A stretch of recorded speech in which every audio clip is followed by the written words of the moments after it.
Hey everybody, it's Brain Muffin at the movies, and here we have from BGR.com a brand new article about Avengers Endgame, and it's about that Captain Marvel isn't saving the day apparently. So according to Chris Smith here, when Nick Fury hurried to reach that sophisticated pager and pressed the button with his dying mother F in Avengers Infinity War, we learned that Captain Marvel would also be in the sequel. I think we already knew that, actually, but that's all right. Now that Captain Marvel premiered, we know precisely how Fury got that pager and what it's meant for.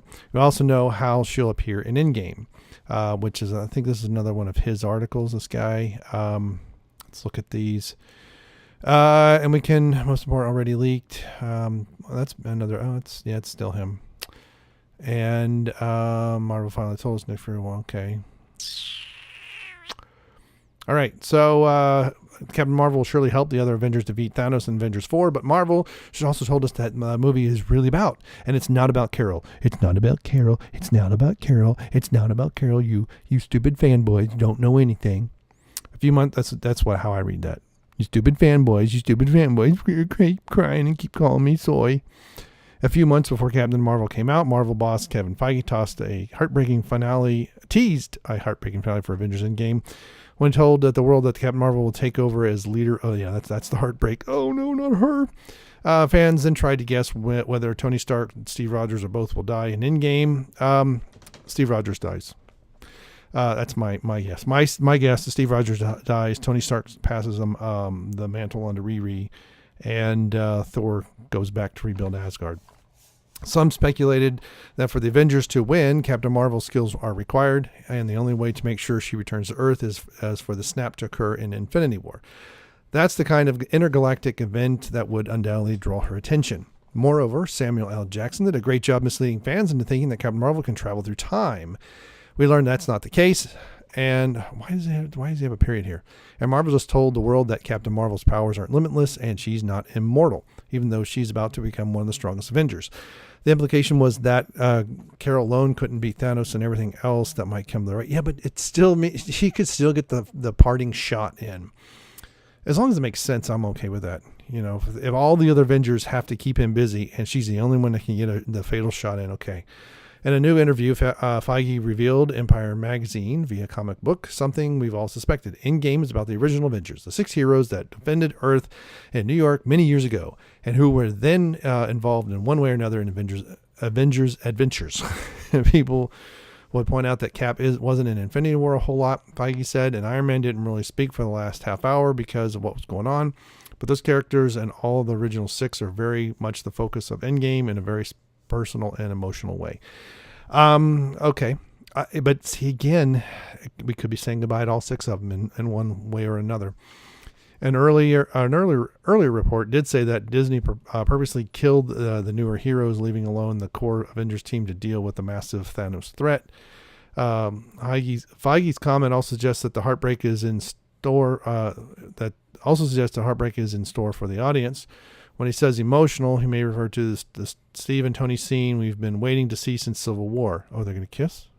Not to mention that Banner and Natasha haven't had a moment on their own now that he's back on Earth. There's Hawkeye, too, to consider. He's been missing in action in Infinity War. Was he? I didn't think he was missing in action. There's also Thor, who lost a lot recently, starting with Ragnarok through Infinity War. It has to do with the fact that he could have ended everything. He could have ended everything by killing Thanos before the snap. But we also expect Endgame to have a tragic conclusion that would be even more emotional than anything else.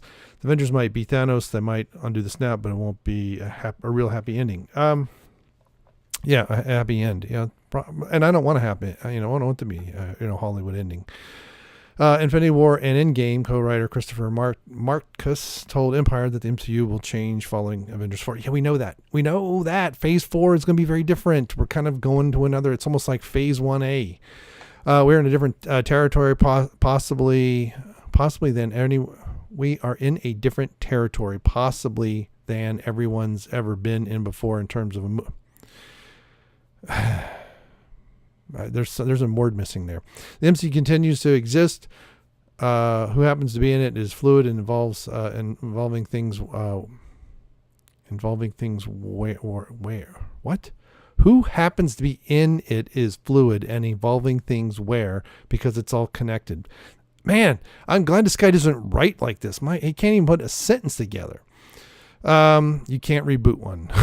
That's all gonna get. All the parts have to work together. Things continue, but like life, losses are real and the change is real. After Infinity War, Marcus told us that the deaths were real, and the sooner you accept that, the sooner you will be able to move on to the next stage of grief. At the time, he hinted Avengers 4 doesn't do what you think it does.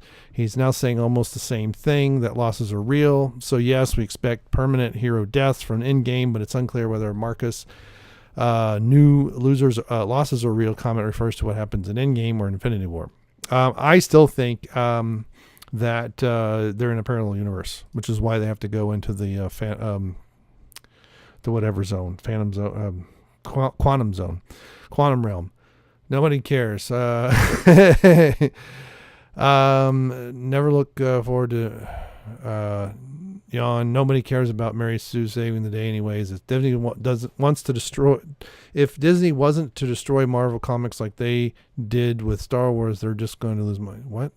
I think they say wants to destroy, which is how I kept reading it, because that's what made sense. All right. So what do you think? Do you think this is a lot of, is this just some, subterfuge from Feige to get us to stop talking about Captain Marvel? Like she's this Mary Sue character is just going to come in and wham, one punch Thanos and the movie ends. I know there's a lot of crying fanboys out there who think that. I've seen various theories. I've seen comments and all this other stuff. Captain Marvel's a horrible movie. Okay. So was The Last Jedi, but no one wants to say that because, feelings or something. But, I don't have a problem if it takes all of them. In fact, almost like they have some ultimate weapon. But yeah, if she comes in, but of course there's a part of me that just absolutely wants her to one punch Thanos. I want her to kind of, maybe be busy and all of a sudden just come in and wham and it's over. And just because I want to hear the crying, I just want to hear all of the wailing and gnashing of teeth of all of that. But who knows? I don't know how much of this is real, how much it's Feige just blowing smoke so that we are all thinking about stuff and second guessing. So what do you think? Let me know in the comments below. Thank you very much. Thanks so much for subscribing and sharing these videos. Thank you, and we'll see you. Goodbye. All right, I'm out of water again. Dang. Why? Yeah, I know. I got all the dogs here, and it really stinks. All right, huge Avenger. That's some other stuff that we didn't cover. Cool, but we can. Ouch. All right, 3, 2, and 1. Thank you.